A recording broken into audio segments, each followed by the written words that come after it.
Nah sekarang banyak yang bertanya, kalau saya nggak ikut gimana Bu? Boleh juga sih nggak ikut, tapi saya kalau menemukan harta Anda agak mengkhawatirkan sih konsekuensinya. Konsekuensinya apa? Kalau Anda masih punya harta warisan diberikan dari mertua atau hibah entah dari hamba Allah, tapi belum disampaikan di dalam SPT Anda, ini kesempatannya Anda melakukannya. Program pengungkapan sukarela, ini yang sering ditanyakan.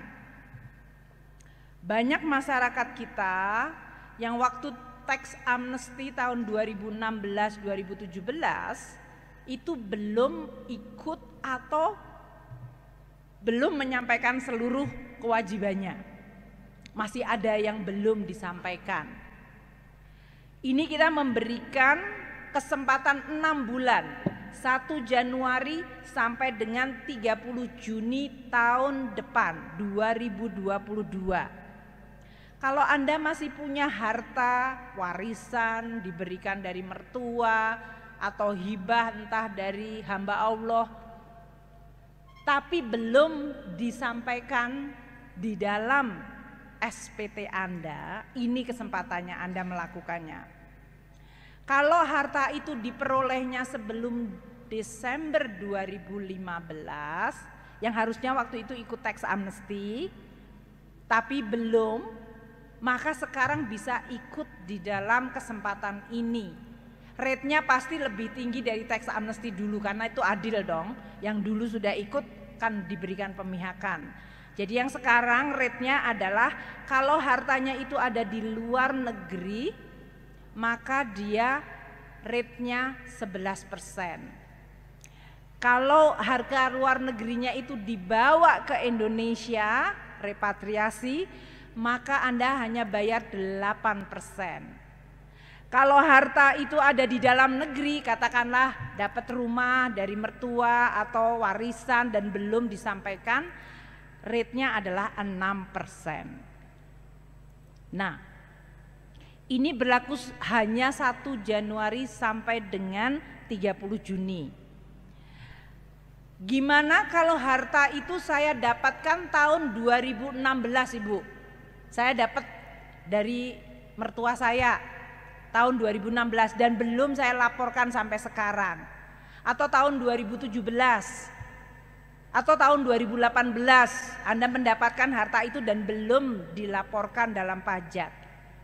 Jadi untuk harta yang diperoleh dari 2016 sampai 2020, Anda bisa ikutkan dalam program ini. Yang belum ya, kalau sudah ya nggak ada masalah. Kalau belum Anda masukkan. Dan rate-nya 18% kalau harta itu ada di luar negeri. Kalau harta luar negerinya dibawa ke Indonesia menjadi 14%, rate-nya turun. Dan kalau harta itu di dalam negeri rate-nya 12%. Nah sekarang banyak yang bertanya, kalau saya nggak ikut gimana Bu? Boleh juga sih nggak ikut, tapi saya kalau menemukan harta Anda agak mengkhawatirkan sih konsekuensinya. Konsekuensinya apa? Kalau harta itu sebelum 2015 dan kita menemukan ternyata Anda belum melaporkan, maka Anda akan dapat sanksinya 200%. Jadi kalau Anda punya rumah sebelum 2015 belum disampaikan, atau mobil apapun, harta apa saja, emas, belum dilaporkan, dan nanti kita ketemu, Anda harus bayar 2 kali dari harta tersebut. Capek dong. Jadi mendingan ikut aja sekarang. Yang tadi dapatnya 11% kalau luar negeri, atau kalau dalam negeri 6%. Jauh lebih ringan dibandingkan sanksi 200%. Kalau harta itu antara 2016 sampai dengan 2012, kita juga akan mengenakan sanksinya tadi, yaitu 25% pajak badan, 30% untuk orang pribadi, 12,5% plus sanksi 200%. Jadi sanksinya cukup tajam. Terus Anda tanya, Ibu nggak bakalan tahu lah, beneran nih. NIK sama dengan NPWP loh sekarang. Jadi Anda nggak bisa nanti ganti-ganti pindah nama, saya tahu. Saya punya automatic exchange of information loh Bapak dan Ibu sekalian.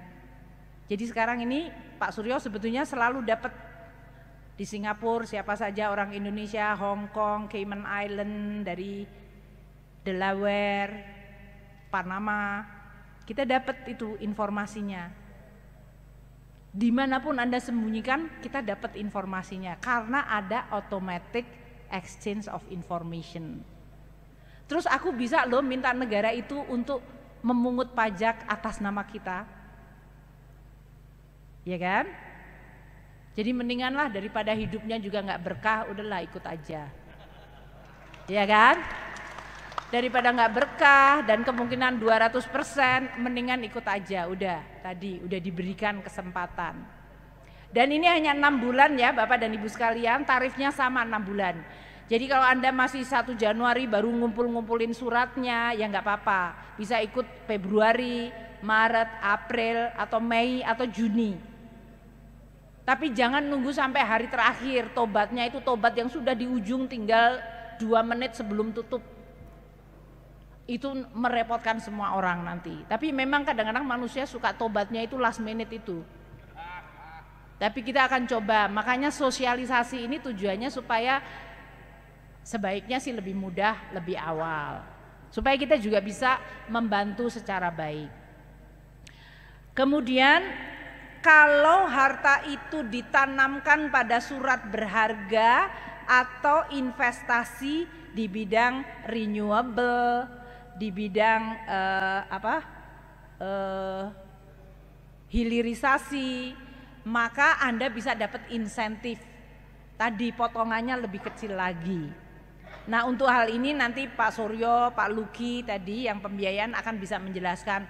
Kalau saya beli surat berharganya pemerintah dapatnya berapa Bu? Berapa lama akan di hold? Jadi pamannya Anda dapatnya cash dan cashnya itu tidak hanya cuma di disclose tapi masuk ke SBN, kita memberikan untuk dalam hal ini insentif.